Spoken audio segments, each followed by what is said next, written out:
Today's story is I Survived an Exorcism, What They Tell You Are Lies, by I Promise I'm Not a Raccoon. Have you ever hated someone? Truly hated someone? Do you know what it's like to be swallowed by anger? To fantasize and wish the worst possible punishment on another living being over and over and over again? Well, if you have, I'm sorry.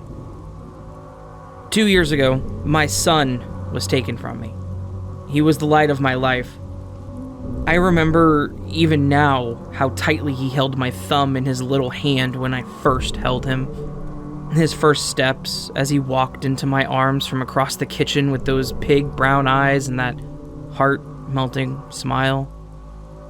He used to drool on my chest when he slept, and even though he ruined every shirt I had, as I watched his little chest rise and fall, I loved him more than I ever thought possible. His mother, Elizabeth, my Lizzie, was over the moon when she saw him. If you think I loved him, you should have seen her. There's nothing in the world stronger or more beautiful than a mother's love. We named him Daniel after Lizzie's father. You should have seen how he cried when we told him. It was that first year that hit us harder than most. You underestimate how much money it takes to raise another person, and when doctor visits and babysitting fees start to stack up, you realize just how expensive existing is. On top of bills and necessities, Lizzie had a tough time recovering. Postpartum depression swallowed her whole. It's the stillness, the complete absence of light in a loved one's eyes as they fight that mental hell that kills you. It's knowing that they're right there and yet a whole world away, suffering silently. It's the quiet blaming you put on yourself for any little thing you do that you think threw them there. It's the slow resentment that builds and the guilt that eats at you because you know deep down it's not their fault. Lizzie was the strongest person I had ever known, and although she would peek out from then on, she never fully recovered. She was thrown in a hole too deep and too dark to climb out of, so she tried as best as she could to live in that darkness and make that hole her new normal. When her maternity leave ended, we had to leave him in daycare. We were nervous wrecks without him. I couldn't exactly keep him with me while I worked construction on the sites, and I doubt Lizzie's bosses would have been thrilled to have him manning the front desk with her, although it would have been adorable. Danny was a trooper, friendliest little boy alive.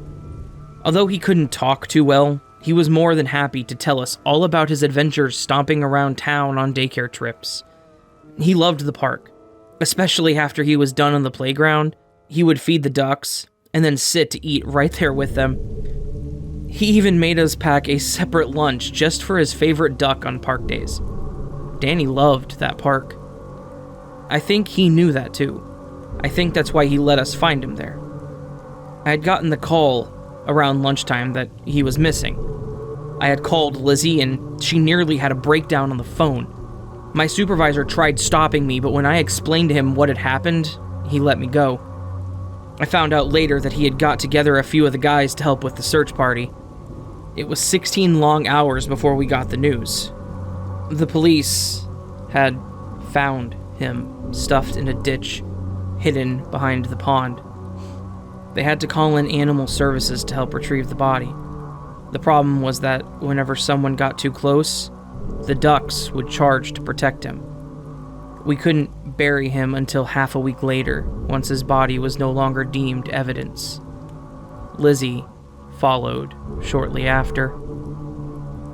When they got the guy, I pushed for the death sentence.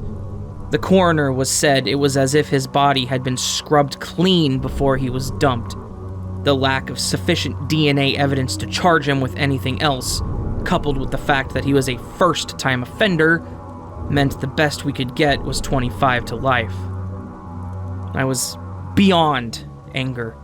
He would get to spend the rest of his miserable life being pampered in a cell, being fed 3 meals a day while I had to pick up the pieces as I buried my wife and child. I had begged God for justice, for that son of a bitch to get what he deserved, but justice never came. When I heard he was out on bond, I became obsessed. I felt myself going mad every day that bastard was allowed to breathe another lung full of air. Even though I was still living and breathing, he killed us both the day he took my Daniel. I died the night I picked my son up out of that hole as if he were a piece of trash tossed into the bushes. When the lawyers turned their backs on me, I decided to take matters into my own hands. The criminal justice system was nothing more than a circus act, and I was a monkey dancing to its beat. I took what little I had left over from the lawyer fees and bought a revolver and a box of bullets. I only needed 2, one for him and one for me. That night before I did it, I went to church one last time. Drunker than I had ever been, I walked into that warmly lit temple and let the Lord have it. I had prayed for his death day after day and week after week, but every time I did, God failed to deliver.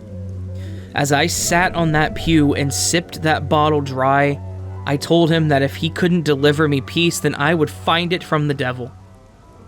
As I drunkenly trudged through that cold night, bitter and angry, I heard it. I heard the voice of a woman calling my name. I looked around, but I couldn't spot anyone. Still, I heard it, clear as day. It followed me every step of the way home, and that night, she visited me. I had been having the same nightmare over and over again since it had happened, reliving that stomach-churning moment I had walked across those bushes to find my little boy face down in the mud. That night, however, was different. That night, I was reliving the first time I had ever laid eyes on my sweet little Danny. I felt the soft pressure as his little hand took hold of my finger and felt that same happiness wash over me. For the briefest of moments, I knew happiness again. I was so enveloped in that warmth that I didn't feel her watching me. "He's adorable," she said softly. She was dressed like the nurse that had delivered my Danny, but her eyes were as black as coal. I was too shocked to say anything. In an instant, fear had gripped me tight. "I heard your prayers," she continued, gently placing a finger in front of Danny. "I'm afraid he doesn't work that way." I heard Danny giggle as he let go of my thumb and grabbed her index finger. When I finally regained my composure, all I could ask was, "Who are you?"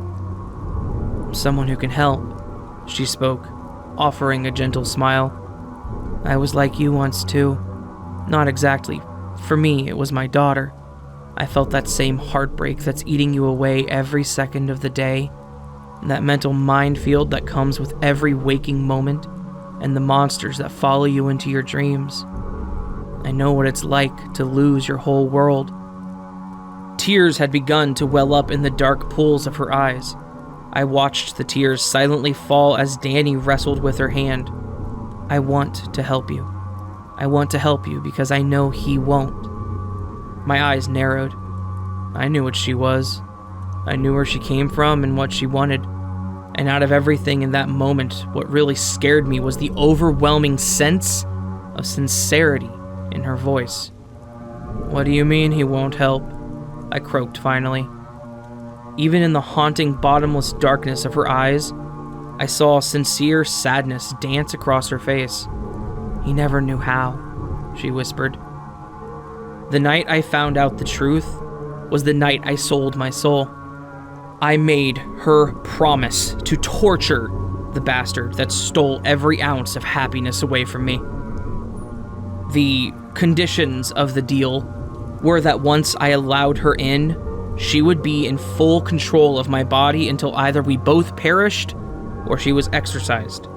She explained that in the event of the latter, although I would be free from her, She wouldn't rest until she found me again. Lastly, she emphasized that my soul would forever be bound to service hell, that I would be disfigured and my spirit branded unfit for God's compassion and entry into heaven. As far as I was concerned, there was no such thing as his compassion, and hell couldn't be worse than what I had to live through every time I opened my eyes. I agreed and let her loose, and she would go on to honor our agreement to the letter. I watched as that stain on humanity went through every horror the body would physically allow. I watched for the first time as a soul was dragged and broken in hell. From time to time, I still think of it. You're probably thinking it was torture being trapped with a demon in your body, that once you sign yourself over, you're subject to the worst punishment imaginable. Well, you'd be wrong. The reason it's so hard to exorcise a demon from a body isn't because they're fighting to stay. It's because we want them to stay. In exchange for your body, they create a reality where you regain everything you've lost. She let me live to see a life that was so unjustly taken. I saw my son grow, and I died a happy man with my wife alongside me over and over and over. I never knew suffering while I was there, and I never knew pain. She explained to me that those who sought the devil out willingly knew suffering that he could never replicate, and that those brave enough to ask for his help would receive it in full and so much more.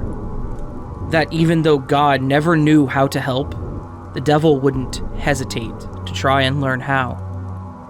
The night that priest ripped that demon from my body, God took my life a second time.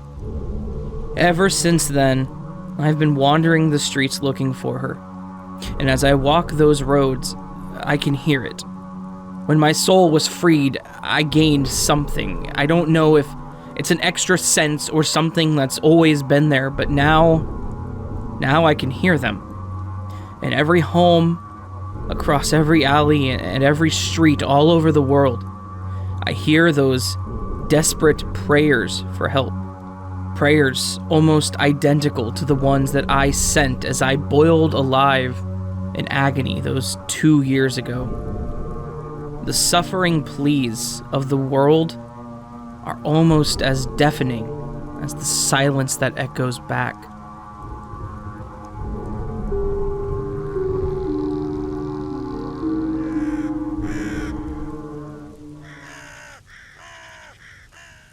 Hello friends, I hope you enjoyed this fantastic story. This was once again I Survived an Exorcism and What They Tell You Are Lies by I Promise I'm Not a Raccoon. I am growing suspicious that I Promise I'm Not a Raccoon may actually be a raccoon. They may have to step in and correct me on that. Down in the description you'll find links for their Reddit page, their Instagram, as well as their Patreon page. Please do check them out if you enjoyed this story and would like more content by this awesome author. All that said, friends, if you did enjoy this video and would like more content like this from this channel, please consider joining the Nevermore. To join the Nevermore, all you got to do is hit that subscribe button and the bell icon next to it. That makes you part of the Nevermore. You can also click one of the various links in my description to support the growth of the Nevermore. All of this is optional, and every bit of it is appreciated. That said, my lovely friends, I hope you all have a beautiful day. This is going to be a fun month. I promise you that.